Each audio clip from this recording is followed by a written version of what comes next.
नमस्कार दोस्तों। आज हम सुनेंगे श्री बालाजी हवन की ऐसी कथा जो आपके जीवन में सुख, शांति और सकारात्मक ऊर्जा भर देगी। बालाजी, जिन्हें हम हनुमान जी के रूप में जानते हैं, कलयुग के सबसे जागृत देवता माने जाते हैं। कहते हैं कि जहां सच्चे मन से उनका नाम लिया जाता है, वहां हर संकट दूर हो जाता है। एक छोटे से गांव की कहानी। बहुत समय पहले एक छोटे से गांव में रामदास नाम का एक भक्त रहता था। वह बहुत ही सीधा साधा और मेहनती इंसान था, लेकिन उसके जीवन में परेशानियां कम नहीं थी। घर में आर्थिक तंगी, परिवार में कलह और ऊपर से बीमारी जैसे दुखों ने उसके घर में डेरा डाल लिया हो। एक दिन गांव में एक संत आए। उन्होंने रामदास से कहा, बेटा, तुम्हारे घर में नकारात्मक ऊर्जा का प्रभाव है। तुम श्री बालाजी का हवन कराओ, सब ठीक हो जाएगा। रामदास ने पूछा, महाराज, हवन कैसे करूं? संत बोले, पूरी श्रद्धा से श्री बालाजी का स्मरण करो, मंत्र जाप करो और हवन में आहुति दो। बालाजी स्वयं तुम्हारी रक्षा करेंगे। रामदास ने पूरे गांव को बुलाया। घर की साफ सफाई की गई। आम की लकड़ी, घी, हवन सामग्री और लाल फूलों से हवन कुंड सजाया गया। सबने मिलकर श्री राम और जय बालाजी का जाप शुरू किया। वातावरण में ऐसी पवित्रता फैल गई जैसे स्वयं देवता वहां उपस्थित हों। हवन के समय रामदास ने हर आहुति के साथ कहा, ओम श्री हनुमते नमः स्वाहा। जैसे जैसे आहुति दी जाती, अग्नि की ज्वाला तेज होती जाती। लोगों को ऐसा महसूस हुआ मानो बालाजी स्वयं उस अग्नि में विराजमान हो। हवन समाप्त होते ही वातावरण में अद्भुत शांति छा गई। कुछ ही दिनों में रामदास के घर की परेशानियां कम होने लगी। परिवार में प्रेम बढ़ा। बीमारी दूर होने लगी। व्यापार में लाभ होने लगा। गांव के लोग भी यह देखकर चकित रह गए। रामदास ने समझ लिया कि यह सब श्री बालाजी की कृपा है। भारत में मेहंदीपुर बालाजी मंदिर विशेष रूप से प्रसिद्ध है। यहाँ लोग अपने कष्टों से मुक्ति पाने के लिए बालाजी का हवन और पूजा करते हैं। कहते हैं कि बालाजी हवन करने से नकारात्मक शक्तियां दूर होती हैं, मानसिक शांति मिलती है, भय और चिंता खत्म होती है, घर में सुख समृद्धि आती है। दोस्तों, इस कथा से हमें यही सीख मिलती है कि सच्ची श्रद्धा और विश्वास से किया गया हवन केवल एक पूजा नहीं, बल्कि आत्मा की शुद्धि का माध्यम है। बालाजी हवन की महिमा, विश्वास की जीत। हरियाणा के एक छोटे से गांव में एक परिवार रहता था।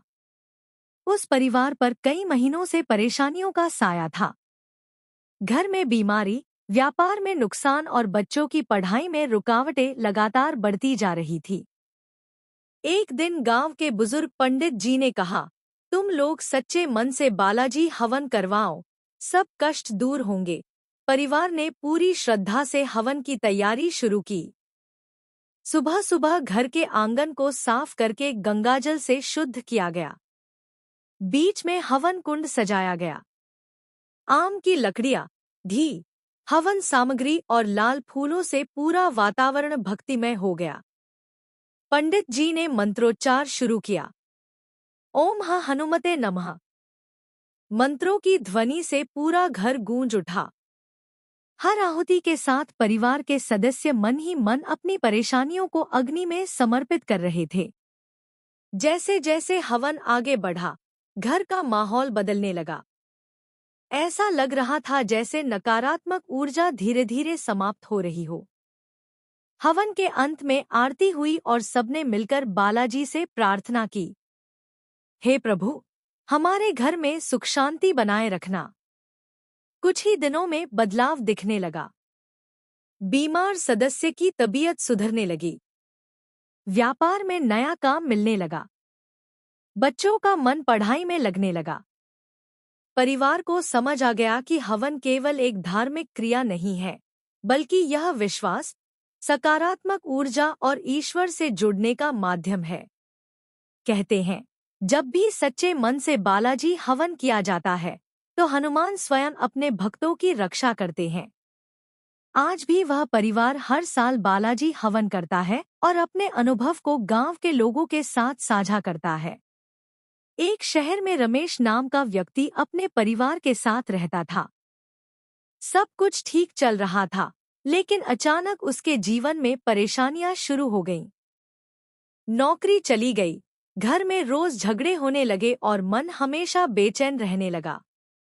रमेश ने बहुत कोशिश की, लेकिन कोई रास्ता नहीं मिला। एक दिन वह मंदिर गया और वहां बैठे एक संत से अपनी परेशानी बताई। संत ने शांत स्वर में कहा, बेटा, जब जीवन में नकारात्मक ऊर्जा बढ़ जाए, तब श्रद्धा से बालाजी हवन करो। रमेश ने घर आकर परिवार से बात की और सभी ने मिलकर हवन कराने का निर्णय लिया। रविवार की सुबह घर को सजाया गया, हवन कुंड बनाया गया, घी और हवन सामग्री रखी गई। जैसे ही मंत्र शुरू हुए, ओम श्री हनुमते नमः, पूरा वातावरण भक्तिमय हो गया। हर आहुति के साथ रमेश अपनी चिंता और डर अग्नि को समर्पित करता गया। उसकी आंखों में आंसू थे, लेकिन मन में विश्वास भी था। हवन के दौरान अचानक तेज हवा चली और दीपक की लौ ऊंची हो गई। पंडित जी मुस्कुराए और बोले, यह शुभ संकेत है, हनुमान की कृपा तुम्हारे घर पर हो रही है।